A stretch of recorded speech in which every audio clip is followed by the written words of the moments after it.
국민 여러분, 안녕하십니까?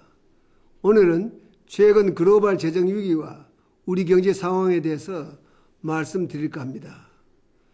2008년 글로벌 금융 위기에 이어서 세계 경제가 3년 만에 다시 위기 상황을 맞이하고 있습니다.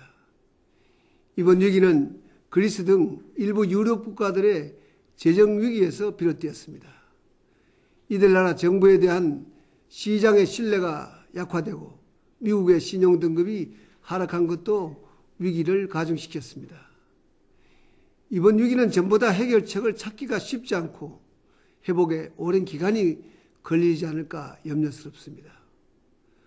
세계 경제의 두 큰 축인 미국과 유럽이 동시에 위기에 처하고 있습니다. 나라 경제의 마지막 방파제를 할 수 있는 재정의 구멍이 뚫린 것이기 때문입니다. 구조적이고 근본적인 대책이 필요한 상황입니다. 그동안 세계 경제를 이끌어온 선진국들이 경제 위기의 진앙이 됐다는데 더욱 충격이 큽니다. 세계화 시대에는 모든 나라의 경제가 그물처럼 얽혀있기 때문에 한 나라의 위기가 바로 다른 나라로 전이가 되고 있습니다. 이 때문에 개별 국가들의 노력도 중요하지만은 책임 있는 국가들이 나서서 범국가적 차원에서 신속하고 과감한 대책을 세워야 합니다.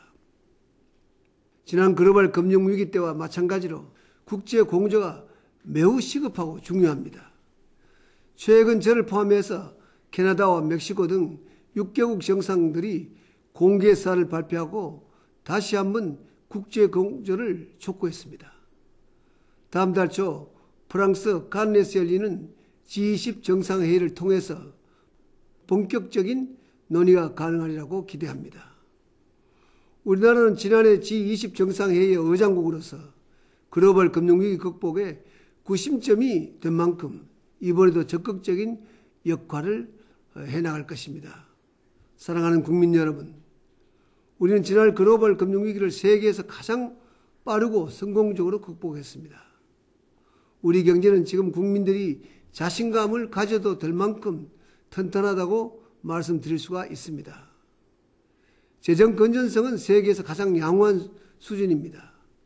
GDP 대비 국가 채무 비율은 33%로 OECD 국가 평균 98%의 3분의 1에 불과합니다. 과거 외환위기와 금융위기를 겪으면서 대외 건전성도 크게 개선되었습니다. 특히 금융위기 이후 자본의 급격한 유출입을 예방하기 위해 마련한 여러 조치들이 외환 부분의 건전성을 높이는 기능을 하고 있습니다. 우리의 외환 보유액은 3년 전보다 20%가 넘게 증가한 3천억 달러를 넘기고 있습니다. 총 외채 내 단기 외채 비중이 낮아지는 등 외채 구조도 크게 좋아졌습니다. 경상수지 면에서도 수출 산업의 호재에 힘입어서 금융위기 이후에도 꾸준히 흑자를 지속하고 있습니다. 우리 기업들의 수출 시장 다변화를 위해 열심히 한 결과 신흥시장 비중이 지난 10년간 눈에 띄게 커진 덕분입니다. 2001년 51%에 불과한 수준이 현재는 73%로 올라갔습니다. 최근 위기로 선진국 경기가 부진한 상황에서 경기가 상대적으로 좋은 신흥국 중심으로 우리 수출 기반이 다변화되어 있는 것은 참으로 다행스럽다고 하겠습니다. 더욱이 4, 4분기 경제 여건이 매우 어려운 가운데서도 우리 경제는 금년에 잘하면 무역 1조 달러를 달성할 것으로 예상하고 있습니다. 이는 우리 역사상 매우 의미가 있고 자랑스러운 일이라 하겠습니다. 이와 같은 우리나라의 경제 여건은 국제사회에서도 긍정적으로 평가하고 있습니다. 지난해에는 국제신용평가사 무디스로부터 국가신용 등급이 한 단계 상향되기도 했습니다. 물론 숫자나 과거 경험을 내세워 방심하거나 자만해서는 결코 아니 될 것입니다. 이번 경제위기가 금융시장과 실물경제 침체로 이어지지 않도록 각별히 유의해야 될 것입니다. 경제도 또한 심리가 매우 중요합니다. 일부에서는 이번 위기를 신뢰 위기라고도 합니다. 신뢰 위기를 극복하기 위해서는 우리 스스로 자신감을 가질 필요가 있습니다. 정부는 앞으로도 대내외 경제 상황을 예의주시하면서 재정 건전성과 대외 건전성을 다지는데 더욱 주력해 나갈 것입니다. 정부는 지난주부터 비상경제체제를 다시 가동한 데 이어 민관이 함께하는 경제금융점검간담회를 정기적으로 열도록 했습니다.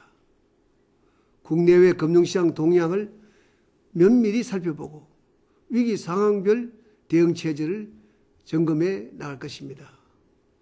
속도감 있게 필요한 조치들을 취하면서 이번 위기가 장기화될 가능성에 대해서도 면밀히 대비하겠습니다. 정부는 특히 경쟁력 있는 중소기업들이 자금난으로 어려움을 겪지 않도록 각별히 신경 쓰겠습니다. 또한 위기에 가장 취약한 소상공인, 영세 자영업자들과 저소득 취약계층에 대한 배려도 강화해 나갈 것입니다. 내년도 예산안에서 가장 중점을 둔 것도 일자리를 통한 서민생활 안정입니다. 금년에 올 들어서 다행스럽게 취업률이 높아지고 있지만은 내년에도 청년 창업과 특히 고졸자 취업 같은 4대 핵심 일자리를 늘리는데 2조의 예산을 편성했습니다. 내년도 복지 예산도 사상 최대 규모로 확대했습니다. 기초생활 수급자와 저임금 근로자에 대한 지원을 강화하고 복지 사각지대를 줄여나갈 것입니다. 일자리, 복지, 성장이 선순환을 이루어 서민들에게 희망을 드리는 것이 정부의 바람입니다. 국민 여러분, 지나친 위기감은 바람직하지 않습니다. 위기의식을 갖고 대비태세를 잘 갖추되 냉철한 현실 인식과 균형 감각을 잃지 않는 태도가 매우 필요합니다. 우리는 70년대 두 차례 오일 쇼크와 97년 외환위기 그리고 2008년 글로벌 금융위기까지 숱한 경제위기를 슬기롭게 헤쳐왔습니다. 최근에는 세계에서 가장 모범적인 위기 극복 국가로 인정받기도 했습니다. 저는 위기 때마다 마음을 모아 위기를 극복해온 우리 국민들이 항상 고맙고 자랑스럽습니다. 위기 때 더욱 강해지는 대한민국의 저력을 저는 믿습니다.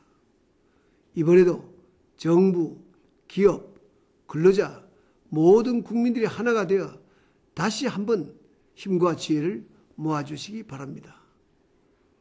정부도 열심히 해 나가겠습니다. 고맙습니다.